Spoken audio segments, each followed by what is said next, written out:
the exact same time that these Nephilim were having their conclaves, so were the Watchers. The Watchers were having the same dreams, but they didn't need Enoch to interpret them. They knew what was going on. And they were talking about how, trying to find a way, how can we, save our skins, basically. And there's not one. And here's a Ancient Enigma Files fun fact for you. In Uzbekistan, after this show, if you want to type it into Google, you can type into Uzbekistan. They have just completed, or it was recently completed, a golden-like pyramid over there that's massive. And at the top of that pyramid is a glass conference room with 200 chairs in it, with 200 chairs to go around it, right? Like a conference chair, right? There is no rhyme. And shocker, the United States, the U.S. paid like, $60 billion for it or something. We helped them with that. And it doesn't shock anybody at this point right now. But they actually give no rhyme or reason why that structure was built, why it's so high up on the ground, why there's 200 chairs in there. But if you read, I want to say if you read in the Bible about Luke, it talks about in the end times, these things coming out of the heavens that are so scary that it actually, men start having heart attacks, when they see them come into the earth. That's just one theory, that the Nephilim that the Watchers are about to return, which I don't believe that at all. They're totally bound. Or that a fresh group of Watchers are about to turn, and that they're the ones that are going to, do something over there.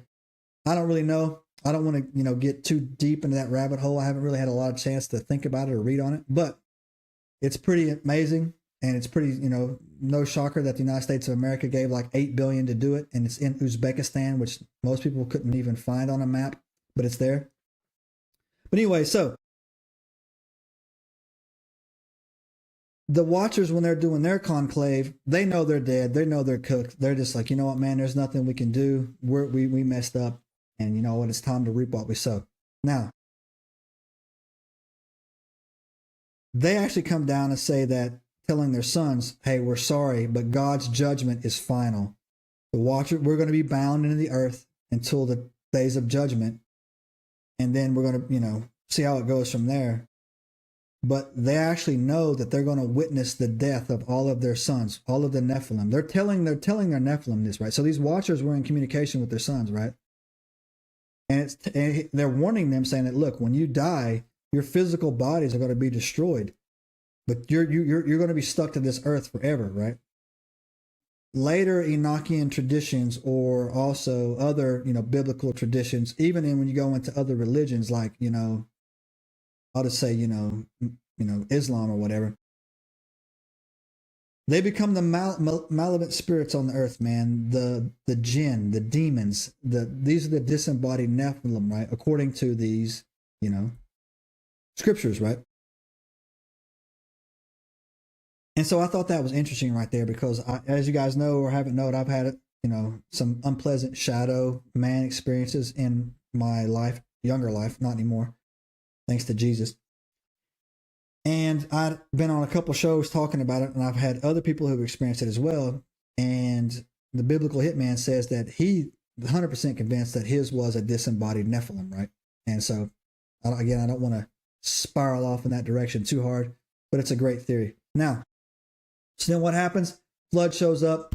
Everything goes down exactly like it is. Enoch is taken off the earth.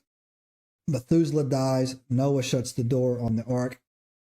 And the floods happen, right? Now, you got to remember that God God has showed time and time again that he won't destroy a place with one good person on it, right? We got Sodom and Gomorrah story. We got, the flood with Noah. He took Enoch out.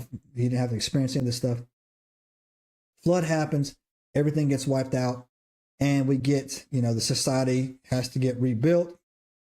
And then we know that some of these Nephilim somehow survived. And again, they must have been an offshoot or spread out as well, because it goes on into the Old Testament, the Old Testament, how God went around and killed them all again, right? The ones that were doing bad. And it's fast forward until today. these creatures, these beings, they're still here. They're just underground. And I'll tell you why, right? If you read the Bible, you'll see the words I showed mentioned to you here, man. Mighty men, men of old, men of renown, right? When you hear that in the Bible, they're talking about the Nephilim. You go and read the book of Revelations. In the book of Revelations, talks about the battle at Armageddon and the birds feasting on the bodies of men and mighty men. So you know that these Nephilim have somehow down the road will make a return onto the earth. Subscribe now and turn on the notifications to join us on this extraordinary journey into the unknown.